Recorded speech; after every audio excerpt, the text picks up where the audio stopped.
Who disabled the chat now?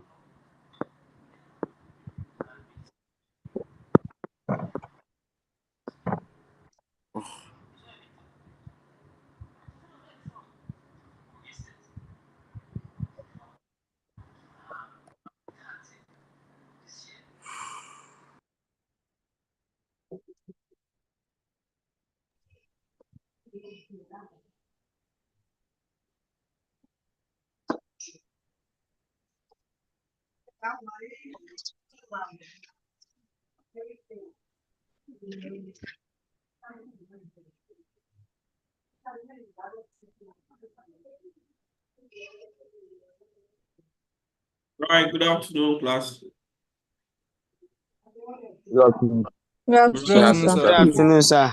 Thank you. Good afternoon, sir. Yeah, I'd like to especially welcome you to this class.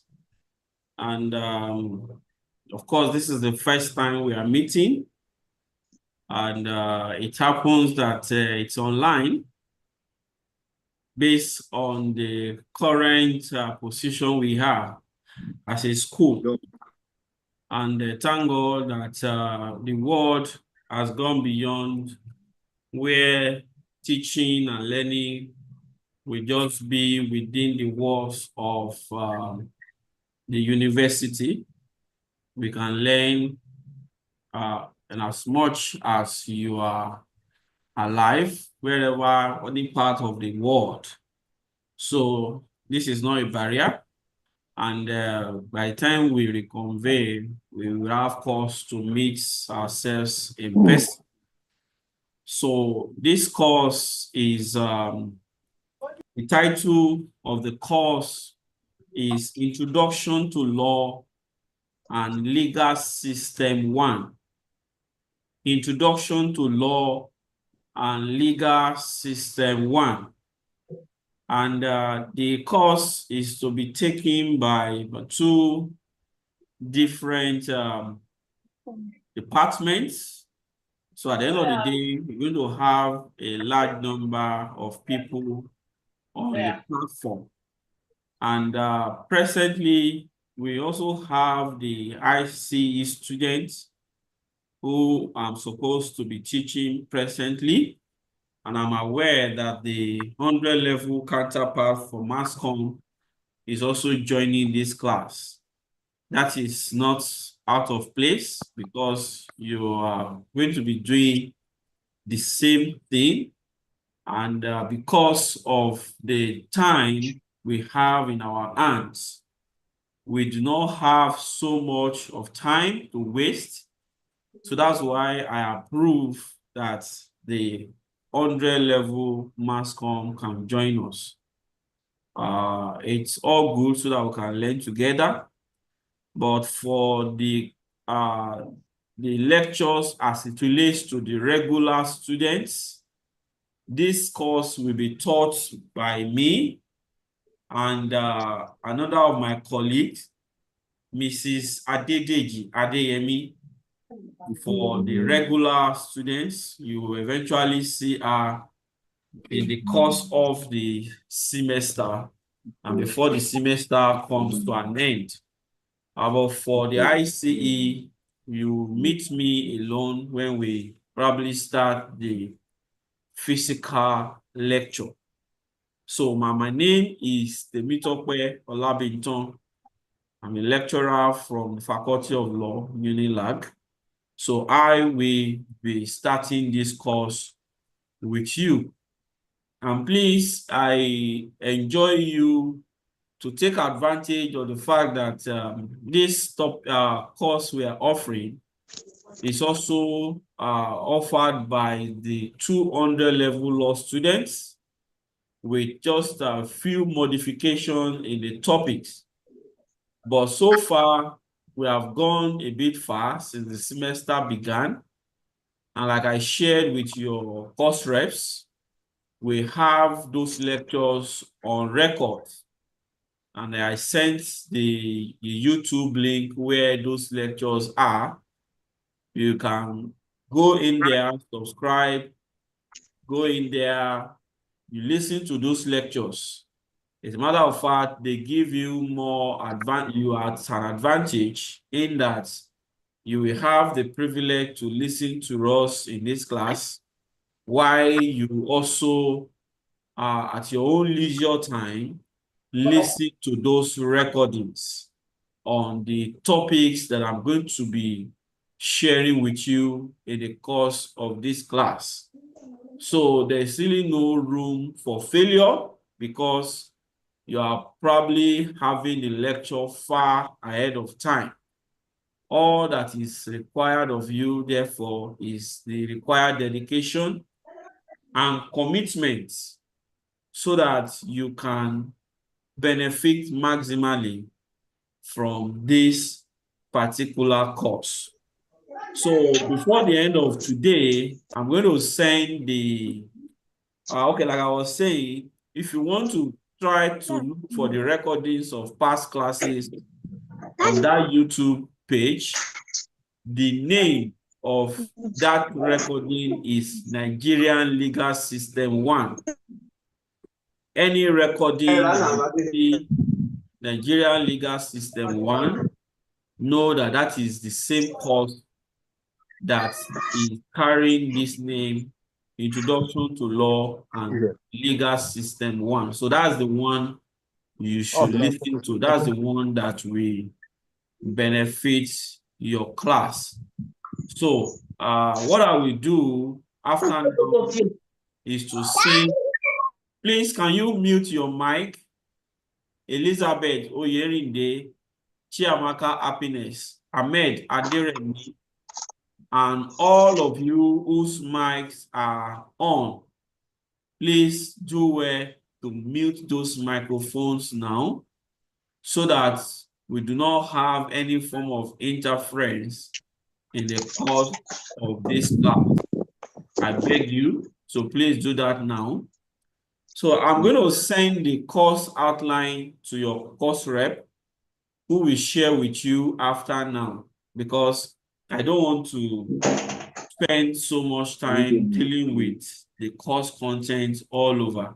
Let's just start with our lectures and then you have the course content distributed to you before the end of the day. So once again, you are welcome, and the course code is JRL111, and the course title is Introduction to Law and Legal System 1. And the first topic that we are going to be treating from this point is the concepts of legal system. That is the topic that we are taking right now. And the good thing is that this class is being recorded, so you may not need to be taking the lecture word for word. You can summarize your lecture, and then later on, if you choose to listen to the lecture again, it's available on the YouTube page that has been made available to you. And for this course, you will need textbooks because I do not give notes, and you need to read your textbooks. The textbooks contains all that we are talking about this. I mean, we're going to be talking about in the course of treating this course. And the recommended test for this class will also be sent to you through your course rep. But just to mention, you will be using the Nigerian Legal System by Professor Obilade. That is the title of the book, The Nigerian Legal System by Obilade. And there's another one, I think, Introduction to Nigerian Legal System by Ashein. That is another known author for this particular, the test that will be used for this course. Well, I'm going to send the details so that you can get them. They are quite cheap, I think with 3 or 4,000, you should be able to get one. But as much as possible, get as many of the textbooks for your own consumption. So we move straight to the lecture for the day. And I repeat again that the topic that we are looking at is the concept of legal system. That is our topic number 1. And by way of introduction, we say that in everyday life, we experience and come in contact with issues of law. That is very paramount, and that is very unavoidable, because the society that we live in is also founded on law. So therefore, there is no way we will not have interaction with law. So in every society, we deal with law. It is the law that's put the government in place. It is the law that puts those who make laws for the nation in place. It is law that also governs how you, as a citizen, live your life in the society. That is why you cannot practically do everything you like. The law of the land regulates your affairs. It regulates how you move. It regulates your rights. It regulates the right of other people so that it does not affect your own rights. So every society is governed by law. Little thing as when you want to commute from one location to the other. You see a bus and the conductor is calling the name of the location where they are going to. And all you do is to flag them down. You enter the bus. You know what the cost of your transportation is. You pay, and then you move on. And they are duty-bound to take you to your destination.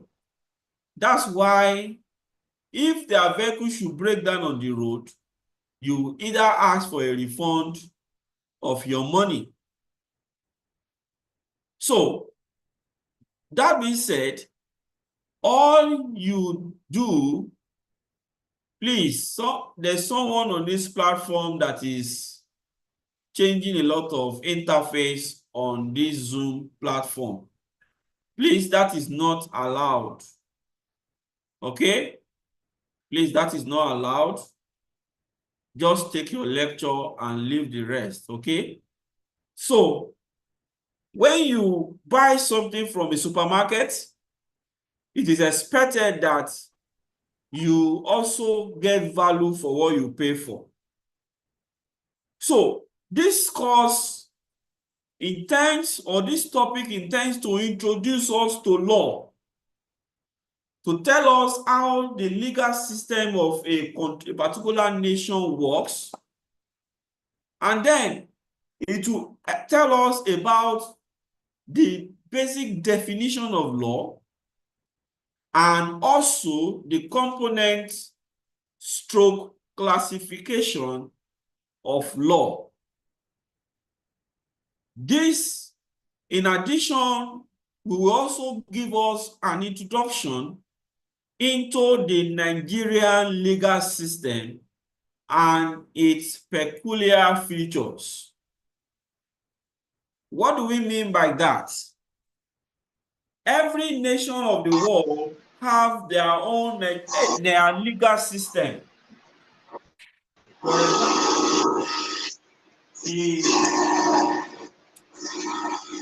For example, South Africa as a nation have their own legal system.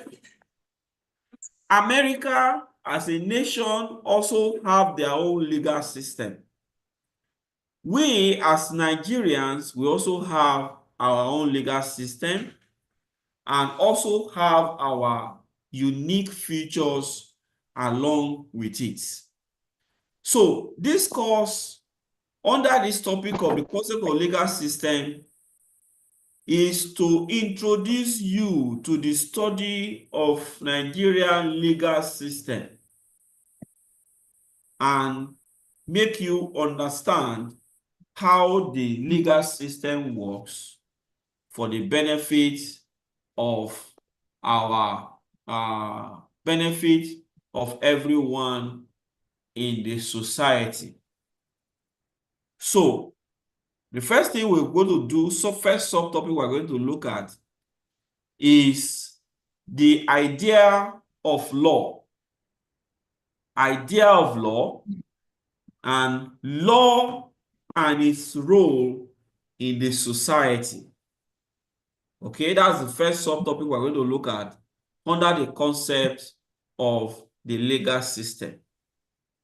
And like I said earlier, all over the globe, even these places where we call the freest societies, there are laws. Law governs them. Law directs our affairs. And then law also, guide the sanctions that are applied when anyone goes against the law of the land. And then, what therefore does law do, simply put, in the society? Law regulates human behavior and prescribe rules of behavior in the society. Meaning that how you must behave, it is law that will tell us the extent of your rights. It is law, like I said, that set up this kind of government that we are running. It is law also that prescribe conditions which everyone in the society must abide by. So therefore, the idea of law and its role in the society includes that law regulates human behavior. So when you see it in your exams, you may see different functions of law. But what you should know is that law generally regulates human behavior and prescribe human behavior in the society. And then there are other functions, but that is very basic for you as a student offering this course that you should know. Number 2 point is that law is necessary for orderliness in the society. Like I usually say in the class, that if there is no law, people will do what they like. And when they do what they like, there will be chaos in the society. Because if there is no law, there is no law enforcement agencies that will be to help to make the society to be in order. For example, in Lagos, if you are driving on the roads of Lagos, you are careful not to drive on one way. You are careful not to overspeed in some certain places. Why is it so? Because there is law enforcement agencies in town, even when you don't see them physically. Especially for those of us in Lagos, you know that Lagos state government have their cameras in some specific places. So when you park there, even though there will be nobody to arrest you at the moment, you can be booked.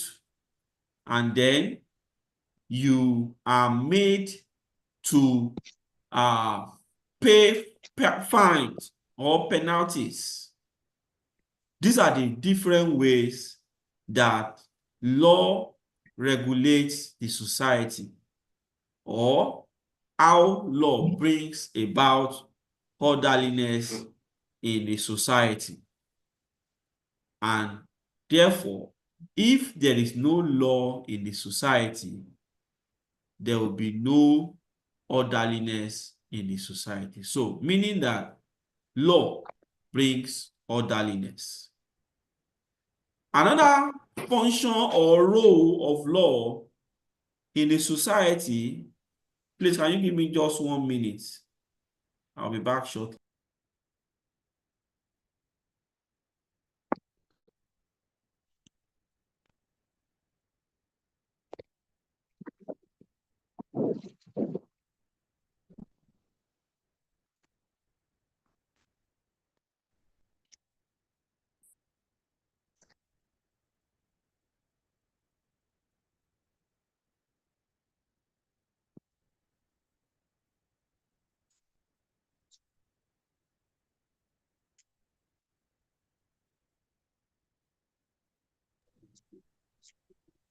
Sorry, but please, how are you guys able to send your number? Because like it is showing disabled here. The person, I don't know whether it's the man or it's girl, just mute everybody. Everybody can look at the number. Hello, class. Please, you need to know that the primary purpose of this class is for you to learn, not attendance. When it is time for attendance,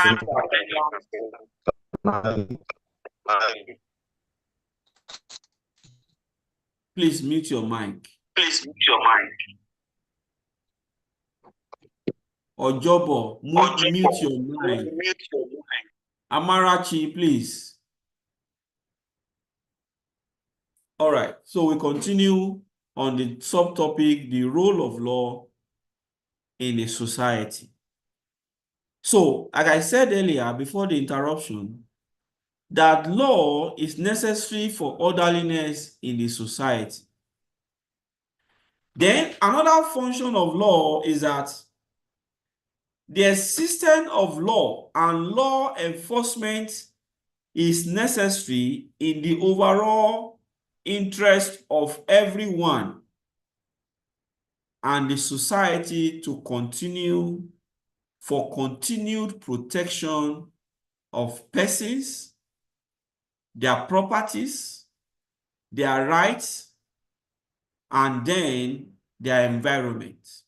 So we can simply say that law is necessary for protection of life, for protection of properties, and also even for your freedom.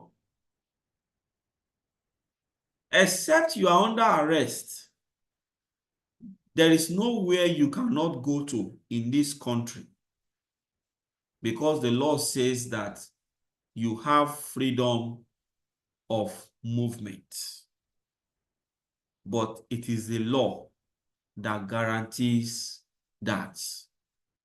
So that is one of the roles of law in the society. So, for normal life to continue and for business to thrive in the society, there has to be the place for law. So, law is central to all of it. And apart from law, I'm going to mention some other things that also that work alongside with the law. So, but generally speaking, for there to be normal life in the community, there must be number one, law. Number two, courts. Number three, the personnel of the law. That is law enforcement personnel. And the last one is administration of justice. Those four things are very crucial for life, normal life, to exist in the society. I'll repeat them again. Number one, law. Number two, courts, as in COURTS. Number three is personnel of the law, which we can also call the law enforcement personnel. And the last one is administration of justice system. Now, how do we mean when we talk about these four? When we talk about law, like we rightly said before, that it is law that prescribes your mode of operation within the society. Going to the number two, the court. When an individual is aggrieved and he does not want to take laws into his hand, the court is there to help us manage the dispute that comes up. Even when we are not clear of what the position of our law is, the court helps us to interpret the various provisions of law that we have. So, for law, you know what law is. You cannot do this. You can do this. If you must do this, this is how you must do it. Then when there are issues to be resolved between two individuals, the court comes to play. And that's why we said that for there to be normal life in the society, the courts are very important. Number three that we mentioned is the personnel of the law. The law on its own, without the officers to enforce it, cannot achieve its purpose. I repeat again that if the law exists and there is no officer to enforce it, the law cannot achieve its goal. Now, like I mentioned, that if you are driving in Lagos, you have to maintain a certain speed limit. There are some places you cannot drive one way.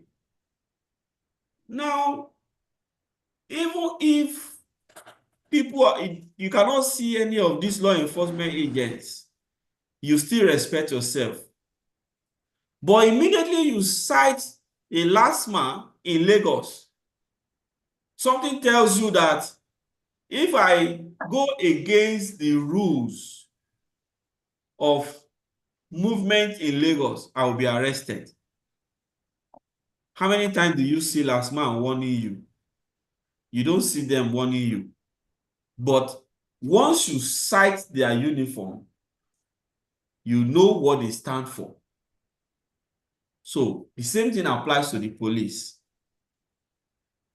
When you see a police officer, you know that this is the law on its own, who is in the society to ensure that the law of the land is followed, to help manage the society, to be sure that there is no breakdown of law and order. That is the third one.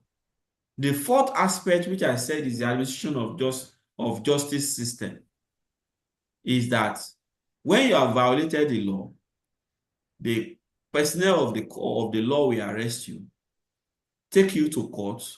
Then when you now get to court, the procedure that must be followed is what is referred to, or is part of what is referred to as administration of justice. Because number one, when you get to court, you will want to tell the judge what you have done. Or the people that brought you to court will have to tell the judge what you have done wrong. You also will have the opportunity to defend yourself. And if you are found liable or guilty of an offense, the law has also provided the kind of punishment that you can be served with. So what this means is that in that regular society, these four that we have mentioned, they work hand in hand to ensure that there is peace in the society. And of course, the law is the one that ensures that the remaining three other things work effectively. So, we have identified the role of law in the society. We have also identified the four, components that must exist in order for normal life to continue in the society. Now, the question is, what is this law that we'll be talking about? That takes us to another subtopic that says, what is law?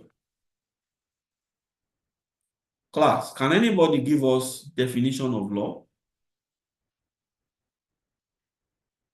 I know you are not law students, but you are adults in the society. So you should have an idea. Anybody wants to try? Hello, sir.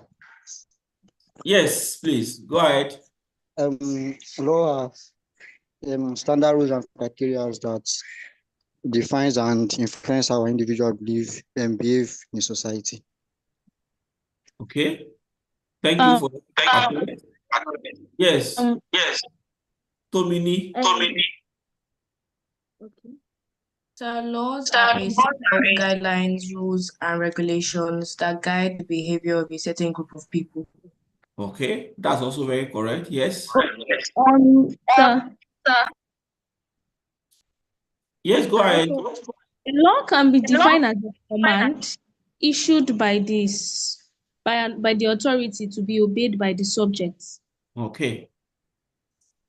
You already. Go ahead. Let's take the last person before I proceed. Sir, laws are rules and conduct guiding human activities. Yes, law guides our activity in society. The last person, Olukoya. A law is a rule made by an authority that must be obeyed. Yes. Okay, so those definitions that you have offered are not wrong in any way. But one thing we must mention here is that scholars have tried to define law. They made series of effort to define law. But let me let you know in this class that there is no single definition that is authoritative enough and free from criticism. And that's we are going to engage in maybe the next 3 or 4 lectures. There's no universally acceptable or accepted definition of law. Every definition that you may have offered this evening have their own aspect where people can criticize them. But the fact that there is no generally accepted definition of law does not mean that law does not exist.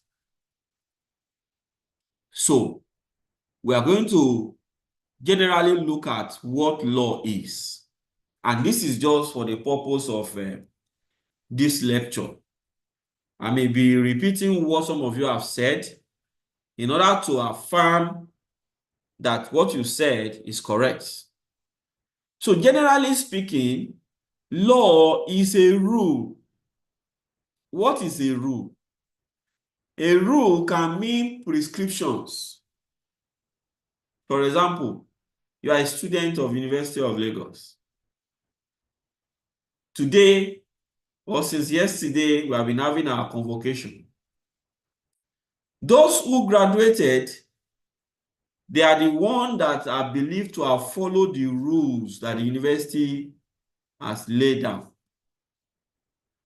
Rules are, oh, don't do this, do this. If you want to do this, do it in this form. If you must do this, you must take these necessary precautions. So we can say that a law is a rule. We can also say or define law to mean a rule of behavior. That is another definition that can be offered to law. That is what tells an individual how he or she can behave in the society. Thirdly, we can also say that a law is the rule and regulation of a particular people. Now, with that, we are going a bit deeper and deeper. That law is the rule and regulation of a particular people. For example, in Nigeria,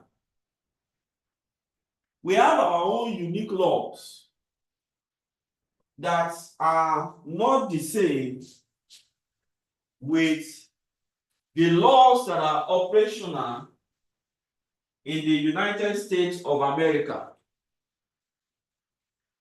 Or let's come home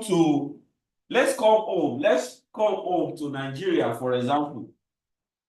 We have Lagos state laws, we have Delta state law.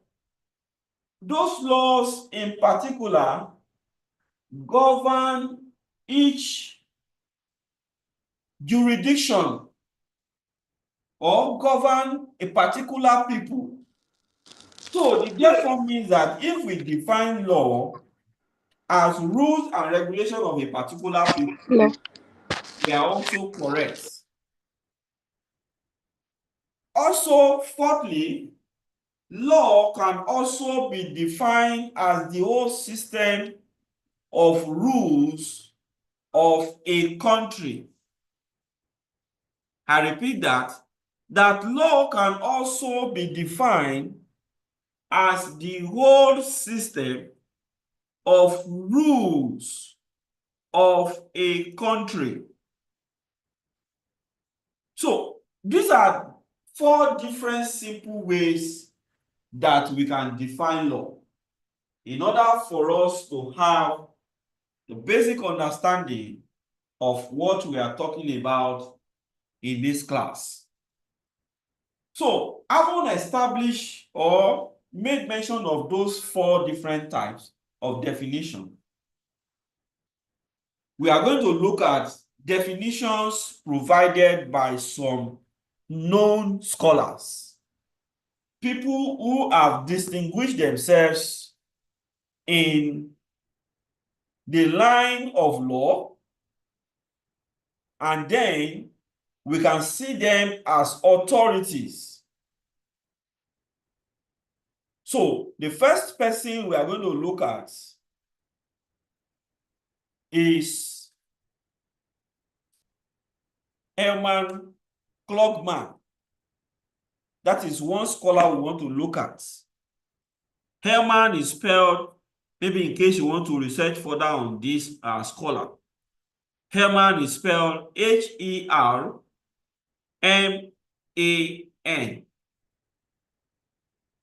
The other name, Gluckman, is Glukman.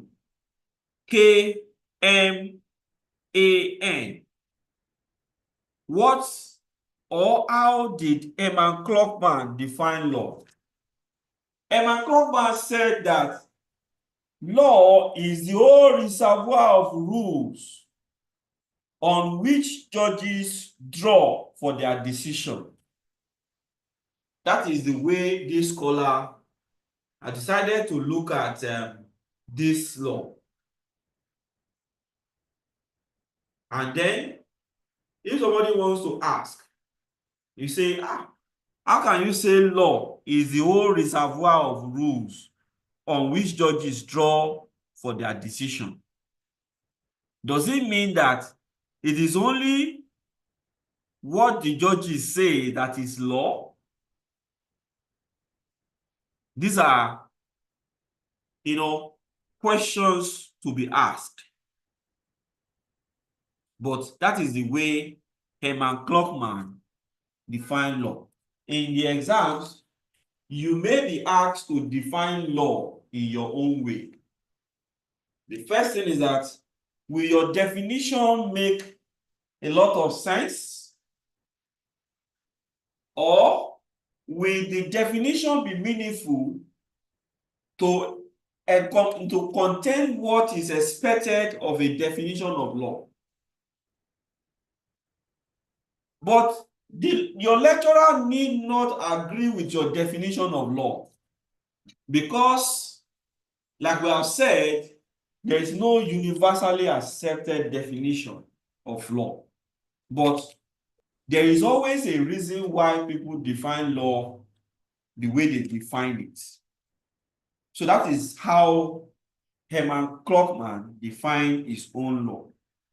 Another scholar that we need to look at his own definition in this class is a jurist known as William Blackstone. William Blackstone. William Blackstone said, and I quote, he said, law is the rule of action which is prescribed by some superior and which the inferior is bound to obey. I would like to repeat the definition of Sir William Blackstone again. Blackstone said that law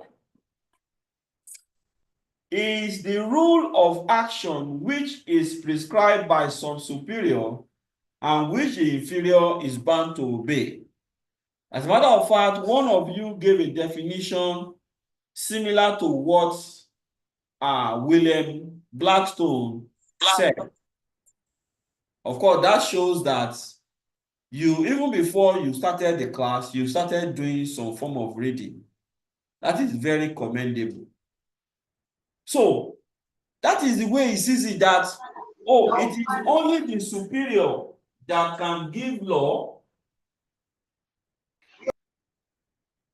and the inferior in the society is duty bound to obey that law. But that is the way he saw his fit to define law. Then another scholar, John Austin. You need to note all these names because those are the things that will also ask you whether you know them. In this class now, we have talked about Herman Klockman. We have made mention of Sir William Blackstone. How are you doing?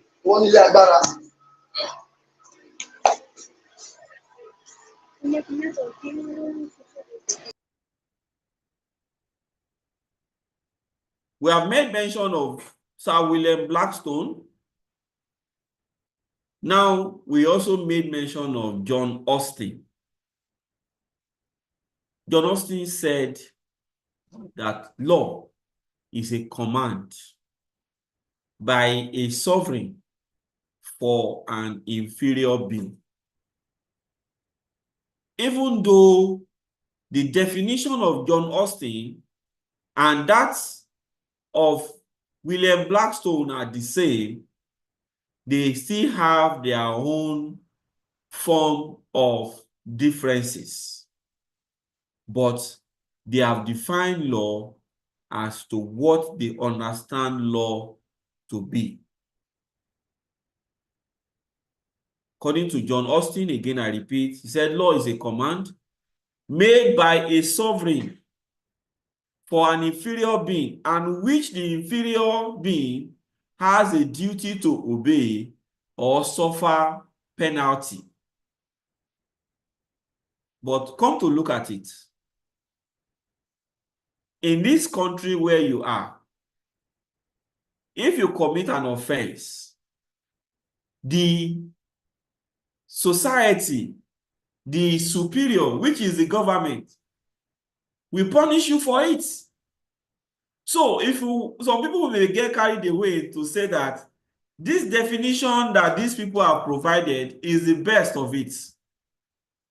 Yes, it may have a resemblance of the best, and probably that's why we are featuring them in the course of this class. So, what the definition is simply saying is that law has some elements of command, has some element of duty or punishments when you default. Okay, we're going to look at the last scholar, Oliver Wendell Holmes. I'm sure you should be able to spell Oliver. Wendell is Wendell. And Holmes is spelled Holmes.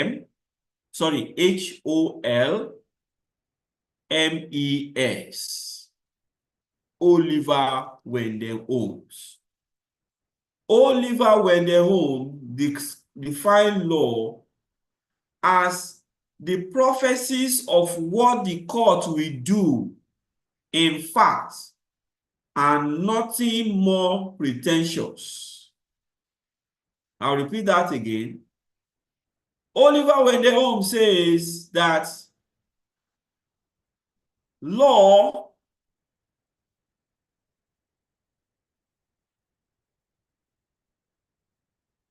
Prof, man, I'm in a class. I will call you back, man.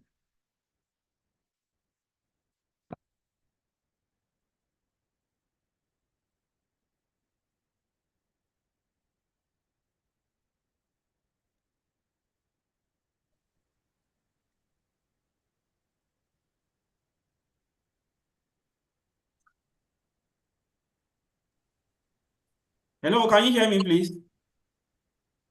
Yes. Yes. Yes, sir. sir. Yes, sir. All right. So, Yes, sir. so I said Oliver Wendell Holmes Yes, sir. said that law is the prophecies. Please just give me 1 minute, please. Okay, no problem. You're not able to teach. Okay, take your time, sir. Danny bad boy. No, don't worry. It's okay. Danica. Hey, hello, Charlie, your gang. Get where we. Hey, I don't know that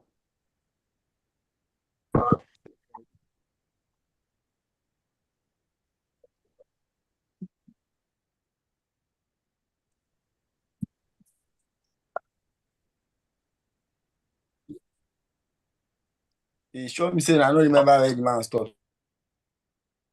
What you talk? He sure for me saying I don't remember where the man stopped. It stopped at what I Oliver do it. Wendell Holmes was saying. Don't be Angie they talk. Angie now. We don't know. I don't decide in her voice. Small. That kind of sound like him. Yeah, that's where it stopped. Oliver Wendell. All right, sorry for that break. But like, So, wait, what is that?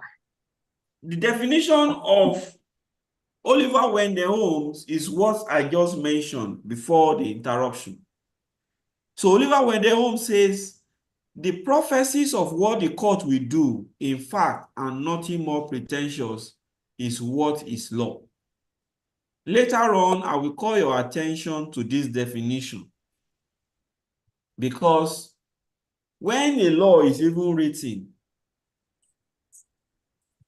the court usually give their own interpretation of it. And whatever the interpretation is what is law. So that's what this man is trying to say. Okay? That Sir, can you repeat it the is definition? whatever the court says that is law.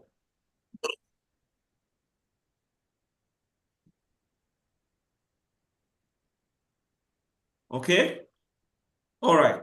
So in conclusion on this question of what is law, law is the rule which regulates how persons and bodies should behave.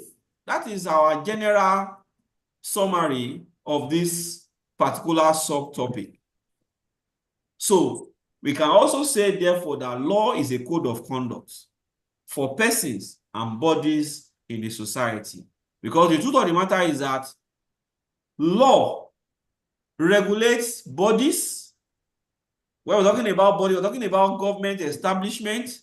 We're even talking about companies that exist in the country.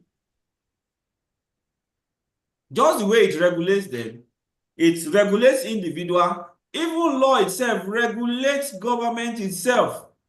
And permit me to say that even the law itself regulates itself. So consequently, we can say that law is a code of conduct. The person and Daniel body. Chisom, you have the floor.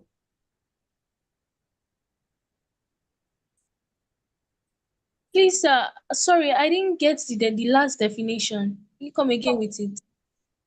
I didn't get that. The last definition of law Okay, by so Oliver. by who? By Oliver. Okay, Oliver said that law is the rule of action. Sorry, said that law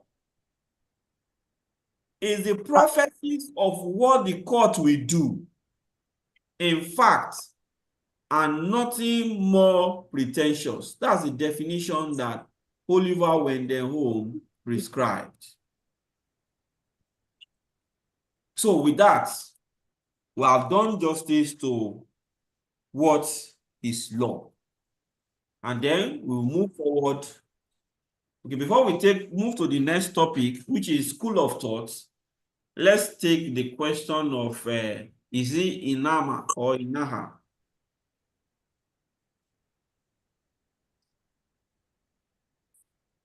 Is it Hama now? Is that your name? You are raising your hand. Can you please speak? Okay, yes, sir. Good evening, sir. Good evening. Okay, so according to the four definitions of the scholars you gave us, Eman, William, John, and Oliver, I noticed that there is a pattern. Like, so does it mean that law follows what has previously been? Like, let's say judicial precedent. Is that what we are basing law on from these four definitions? I mean, maybe not the entire part of law, but like 70% of law. Does it really focus on judicial precedent? That's the question. Where? The way you call their names is as if they are your neighbors. That's fine. Yes, we can say partly that well, we may not be correct because it is law that is the foundation of judicial precedents. It is law that leads to judicial precedents. Even though judicial precedent on its own is also a form of law. But what you can notice from this definition is that it originates from the superior.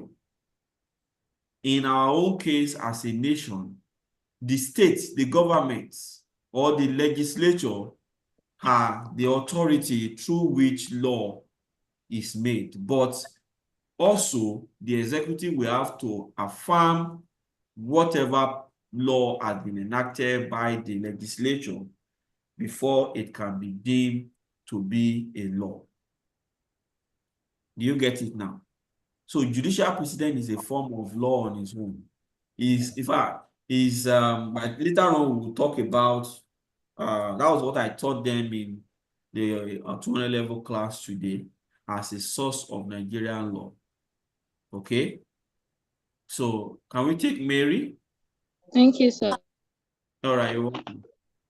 Sir, please, can you just say the definition of Eman Flockman? I couldn't get it because of network. Okay, he said the reservoir, the whole reservoir of rule on which judges draw for their decision. That is how he defined law. Okay, so now we move Okay, sir. on to the topic, which is school of thoughts. Now, this school of thought that we want to look at, they are different conceptions of law. Mind you, all we are still trying to do is to know and have understanding of law. It even goes beyond definition of law. Definition, yes, is important, but there are other things that surrounds law. So, the school of thought will help us to have a deeper understanding of what we are talking about. So, to simplify it, what do we mean by school of thought? Now, due to various definitions of law, like I said earlier, there is no standard definition of the term law. So in order to, to answer the question, school of thought have developed, they have thought of some definition and some features that they attach to them. So what school of thought generally is all about is that it represents views of philosophers. Okay? School of thought represent views of philosophers. And these philosophers belongs to different fields of life. Some philosophers are lawyers. Some philosophers are judges. Some philosophers are clergymen. Some philosophers are historians, and so on and so forth. So, we are going to look at the way these people have conceptualized law. And the various school of thought we are going to consider includes number one, the natural law school. That's number one. Number two is the positive law school. Number three is the historical law school. Number four is the realist school of thought. Number six is the utilitarian school of thought. By the time we finish looking at these various schools of thought, you will have a deeper understanding of how law has been conceptualized. I will repeat this school of thought again so that by the time we start taking them one after the other, you will appreciate them better. Number one, the natural law school. Number two, the positive law school. Number three is the historical law school. Number four is the realist school of thought, while number six is the utilitarian school of thought. Now you have a question, Onituju, right? Sir, you only mentioned Yes, five, sir. sir. You said what? So for my question, I was going to ask that the last set, were these scholars or just renowned people? They are schools, they are developed schools headed Also, by philosophers. No, sir, not the also, school sir, of you only thought. mentioned Sets five, sir. before. You said what? So I said the set of people that had definitions before, like William Blackstone, John Austin. What category are they under? Those are scholars. Non-scholars. Okay, thank you. Those are known scholars. Also, sir, you only mentioned 5 schools, sir. I mentioned 6. 5. I mentioned the natural law school. I mentioned 5. the positive law school. Historical. I mentioned the historical law school. Realist. I mentioned the realist law school. Utilitarian. The utilitarian law school. Okay, yeah, that's 5. Sorry. That's 5. Yes. So that's 5. Now, I don't want to start having issues with people. I don't know why it's difficult for people to just mute themselves. Now, somebody is asking a question that why is it that most topics don't have definite definition? I don't understand that your question. Please rephrase it. Will the topic have definite definition? So please rephrase it. I will answer your question. Okay?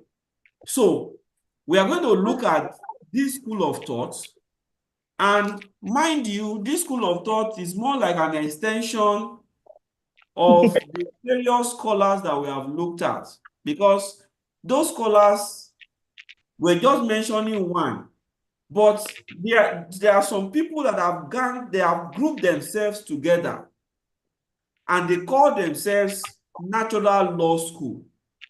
They also have their own definition of law. They have their own view of law. And then we are going to look at them also. With that, it will give us a deeper understanding of what we are talking about. But if maybe what that person is trying to ask is, why is it that there is no definite definition of law? That is the way we met it.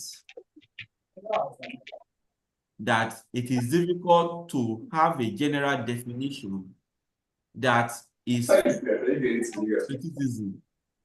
And all of those definitions that we are mentioning.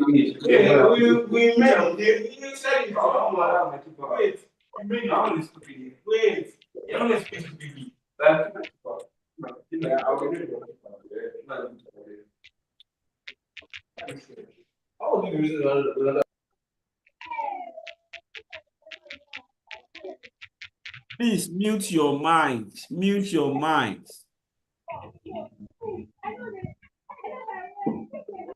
So, if you have an answer platform to ask your question. So the first school of thought we want to look at this evening is the natural law school. Who are these people? What do they believe in? My mic. Mary, please, can you mute your mic?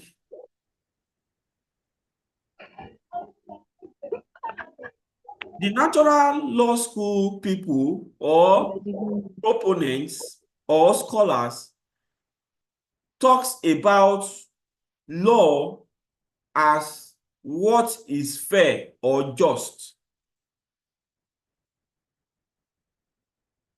That is the natural law school. From that opening statement alone, we already have a problem of what is fair, what is just. Because what is fair to Aluko may not be fair to Olayinka. That's why when the case goes to court and they declare one person a winner, the other person will feel, whether they have gone to bribe the judge. That's why.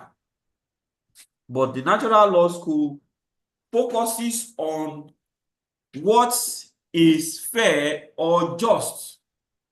Yes, Olayinka, you have a question? Yes, I want to, please can you help me take that natural law school? We are still on it, so don't take us back. Flying Dada or Fini Dada, you have a question? Yes, sir. So pertaining to natural law school and positive law school. Yes. So pertaining to law and positive law school, can they also be called naturalist and positive? Can we just allow us to? We have not even talked about natural law. We are not talking about positive law.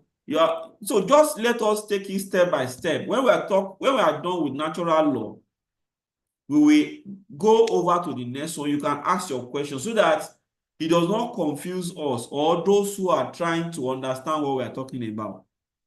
So we are still on natural law school of thought. This school of thought espouses what is fair or just.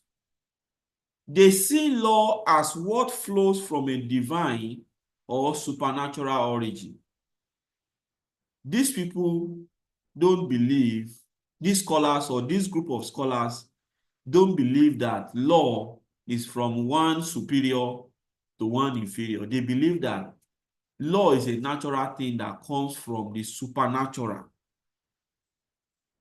And according to this school of thought, he said for a human law to be referred to as valid, such law must conform to certain objective moral principles. That's their belief, that for any law at all to be a valid law, whether it's from the superior to inferior, that law must obey some certain objectives and principles.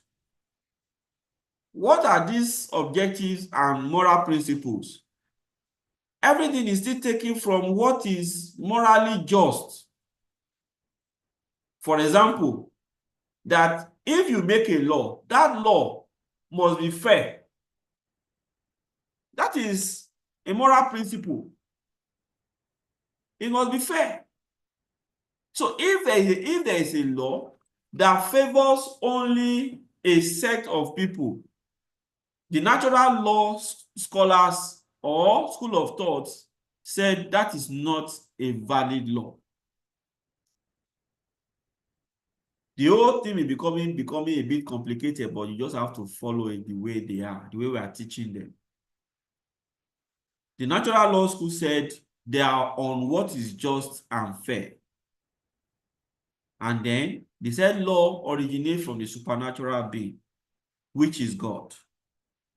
And they also of the view that for any human law to be valid, it must obey some moral principle. And I now give an example of, you cannot make a law that favors only your family people and then it does not favor other members of the society. The law that operates in the society must be fair and just. It must not be a respecter of some persons and then it serves as disfavor for others.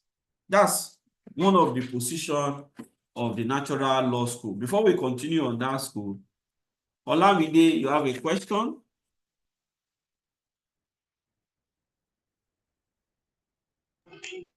Sir, can you repeat what you said under natural law school? Connection didn't allow me here very well.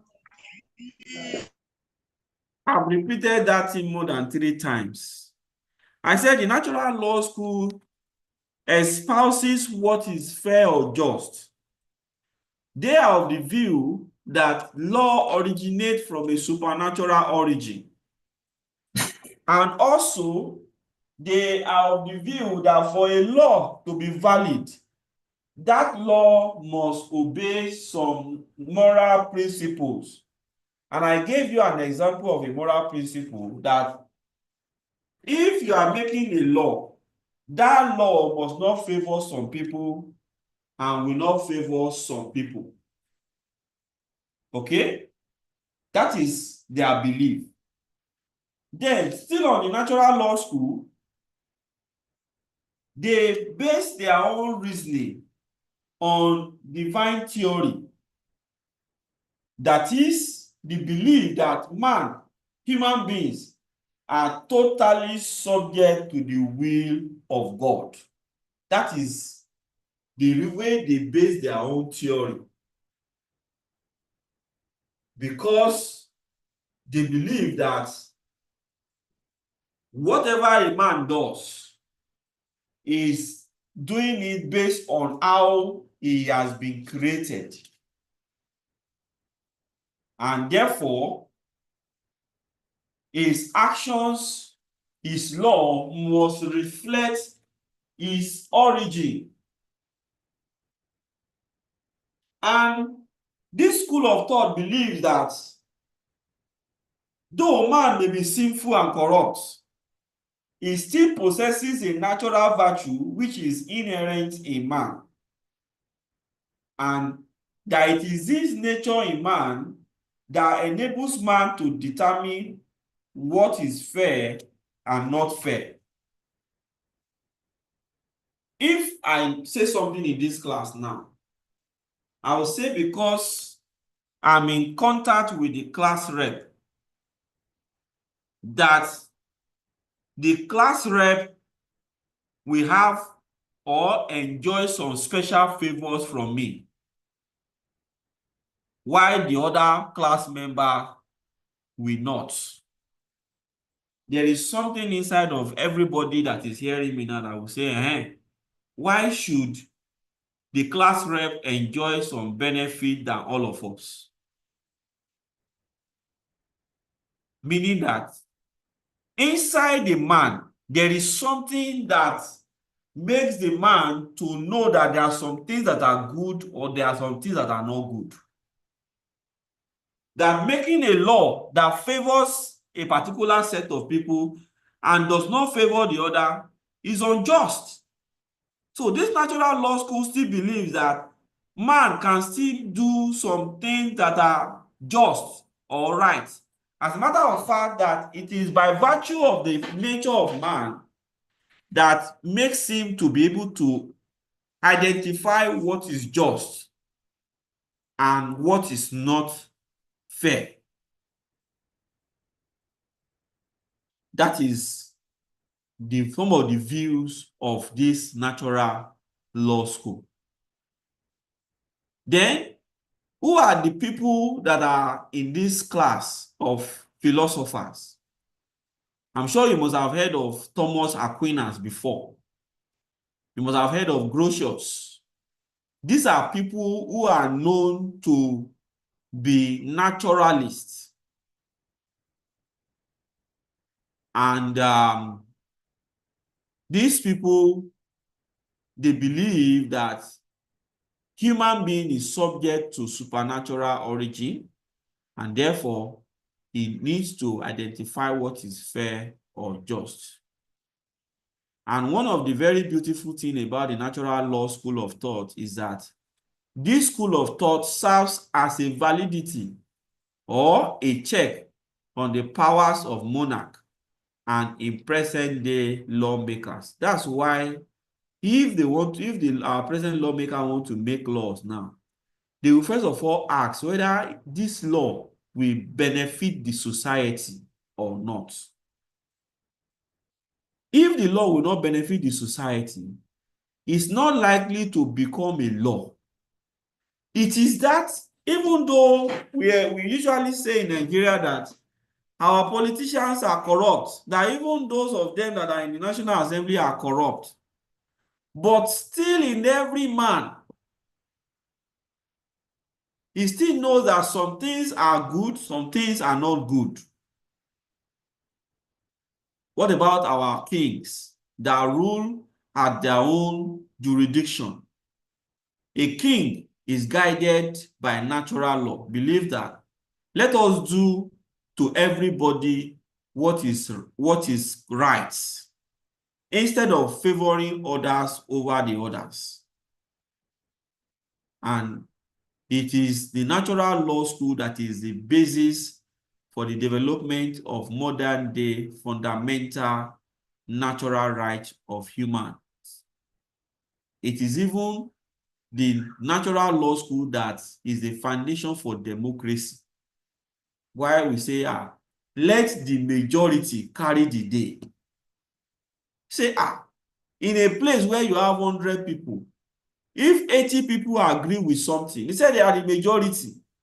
It is this natural law school that is the foundation of modern democracy and equity. Say, why should Lagos State get X billion naira and Ogun State is getting something lower? Or why should Mr. A get 100 and Mr. B get 50 naira? Why can't they have 75 naira each? It is the natural law school that is the foundation for all of this. Again, the natural law school is the foundation for what we call natural justice. Natural justice. That let everything be fair. There's no need to cheat the other person. Let everybody who are entitled to the good of the land be able to get what is due to them. So this school of thought, as beautiful as it is, that has defined law as, oh, what is just or right, they have their own weaknesses. What is the weaknesses of this school of thought? Because as we looked at their definition, we look at what they believe in, we also look at their strength and also their weaknesses. The first question that amounts to the weakness of this school is the question, what is fair or what is right?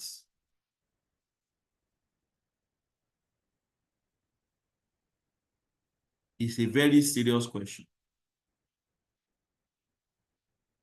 Because, like I said before, what is fair to A may not be fair to B. So, the first weakness of this school is, firstly, what is the question of what is fair or right to be followed?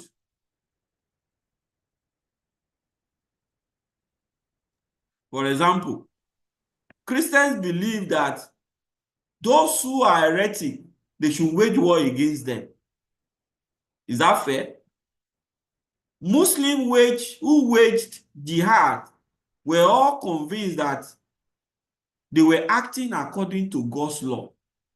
So it is difficult to determine what is fair or right, even though you think that you have been able to achieve that. I say, if two people are dragging for something, they should have it equally. The question is, how do you determine that that is what is fair? What if the thing belongs to one of them and not the two of them? But how can we answer this question? We will not be able to answer. They will keep hanging.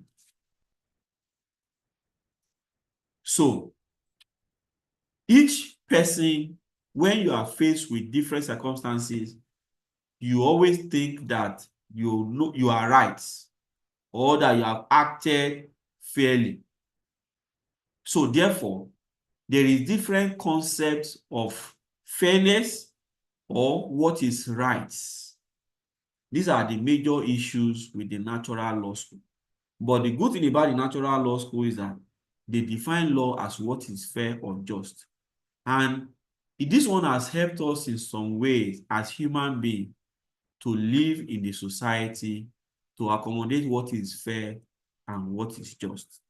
And that's why sometimes we say that even if our politicians are stealing our money, let them still do something for us. Let them take. But is it right that they are using the money that belongs to the state for their personal use? But we feel that, they even tried. Look at Lagos. Lagos, they collect our money. They even still try, even though they don't use all the money. These are the issues that surround this school of thoughts. But at whatever rate, our focus is to understand what they mean. Our focus is to understand the law on a deeper note and to be able to appreciate it better and better. So that is all for natural law school. We may not be able to venture into the positive law school today because our time is fast spent, but I will give room for question. I think Onitiju was trying to ask a question or that relating to natural law school. So you can ask now so that others can benefit from what you're asking.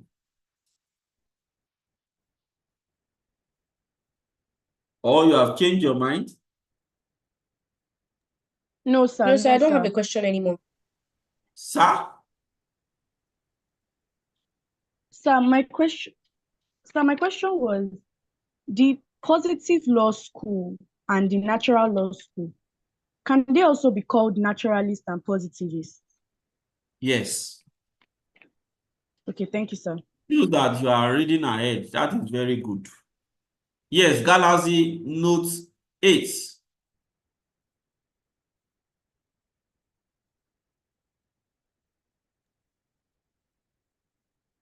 Hello, sir. Yes, please. Sir, please. This natural law school. Define here, talk about being fair and just. But how do we know if we are being fair or just? That is the question we are asking. This is the issue that surround that law, that school of thought. Sometimes you think you are doing what is right, whereas it's not. But everybody believes that whatever is fair is favorable to most people, abi, practically everybody. But the question now is how to determine the substance of what is right or wrong. Okay? Yes, sir. So, Mariam, Adeleke, I'm taking those two questions, then we'll call it a day. Sir, You can ask your question. I'm listening. you said that the natural law school is the foundation for natural justice. You said what? So I said you said the natural law school Yes. is the foundation of natural justice. Yes, I said that. Yes, so please can you explain what natural justice is? Like what differentiates natural justice from justice, like just justice? Okay. Natural justice, let me give you an example of what we call fair hearing. If two of you and your friend, you are having issues, right? You are fighting over something, and you come to me that, sir, this is what my friend did. And I now said, okay, tell me your own side of the story. Then after you have finished telling me your own side of the story, I'll not allow the other person to speak. I will not condemn her. That is not natural justice. Natural justice, with one leg, give me reason to hear your side of the story, hear the side of the story of the other person, then come to a judgment. Adeleke, let's take your question as we close. I will now open the chat box for you to type in your attendance now. Yes, Adeleke, take your question before we close. Okay, sir. Sir, you mentioned earlier that the school of thought represent the thought of the philosophers, Yes. right? Yes, Okay. ma'am. So I wanted to ask, is it that it's act as a backing, or like does it have a foot in the making of the laws of the land? I don't understand that question. What I mean is that do our lawmakers follow this school of thought? Do they follow their They follow it. That's why I said that even if they want to make law that will not favor, okay, for example, let me give you a typical example that happened recently. The Delta State House of Assembly wanted to pass a law one time that any child that they see outside during school hours, that the parents should be arrested. But that law could not succeed because, I think something like that, but that law could not succeed because all fingers are not equal. Some have the wherewithal to send their children to school, while some don't have the wherewithal to send their children to school. So that law could not succeed. That means the House of Assembly were following natural justice. So every houses of assembly or lawmaking body, they follow this school of thought that we are talking about in probably making laws for the good of the land. Have I done justice to that question? Yes, sir. And I also want to ask, since they follow this, can they act like, can this school of thought act at like a check and balance for the lawmakers? Yeah, it does. That's why I said it governs their affairs. They will say some things are not fair. Like the issue of natural justice we're talking about now. It's not everybody that will have money to send their children to school. So why do you want to now punish them on top of that? Because it's not a crime not to have money. Is it a crime? So it's natural justice that will say, why do you want to punish the woman when he does not have the wherewithal to send the child to school? So that's the position. You get the point now? Oh, okay, sir. Thank you All very much. right. So we stop here for today. By the grace of God, when we meet next time, we'll continue our lecture from here. Thank you. Those of you who are raising your hands for questions, you can send your questions to me through your coordinator, and then next time when we meet, we will answer them. Thank you very much and enjoy the rest of your day.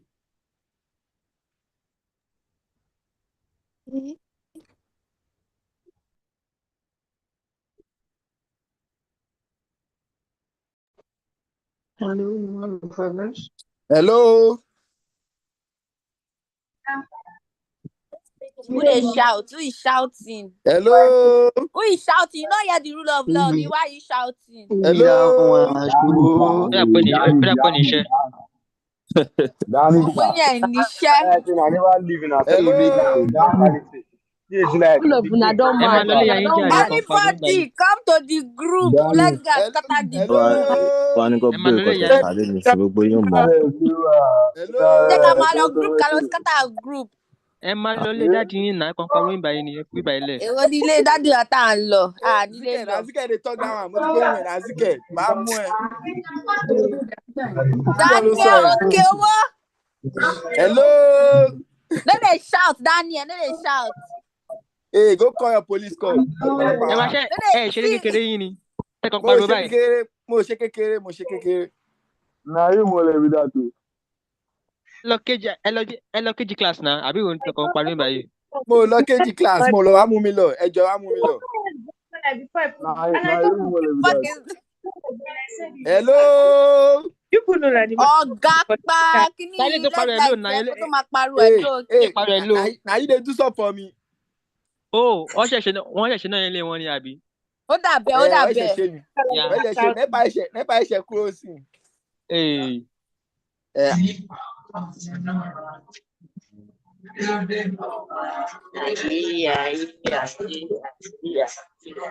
Hello. Ọ̀gá shut up, Joe. Hey, Favour, na you dey talk that one, abi? Who is this one? Ó dà pé ẹ̀ níṣẹ́ ata níṣẹ́ àti ńlọ. Who is this one? Ẹ bá níṣẹ́ báyìí pariwo káàkiri ìwé ìbàyẹn. Ó dàbọ̀ o. Jọ jẹ́ ẹni yóò tó sọ yẹn, jọ jẹ́ ẹni lójú ẹ̀ náà. Who dey talk? Ó lè rí. Ṣojú ló wá àbí òòlù wá kà? Orí ẹ̀ burú. Àwọn ọmọ.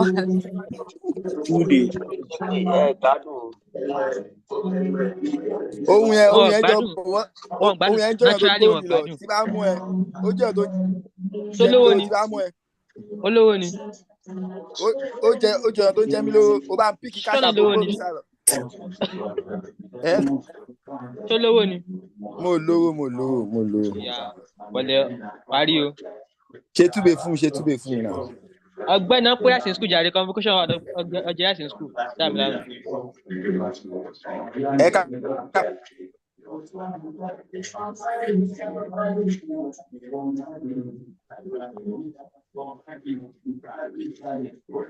Abeg, me I no go lie, no say anything right for that. Did they share PDF?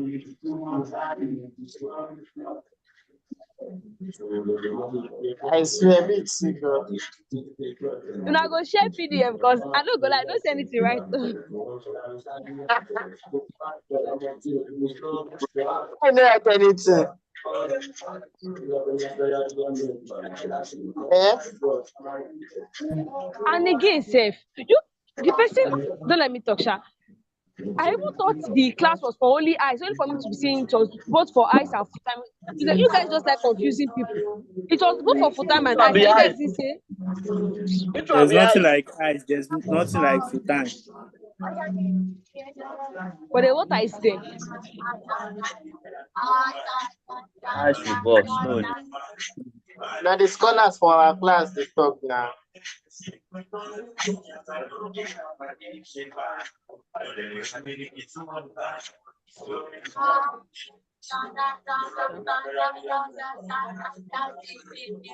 The lecture is together. Yeah, Nothing like that. apparently. I later learned that it was together.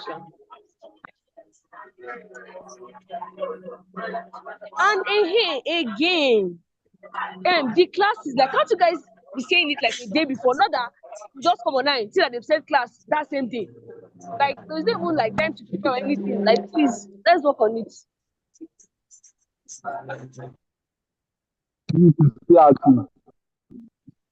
Also to put on.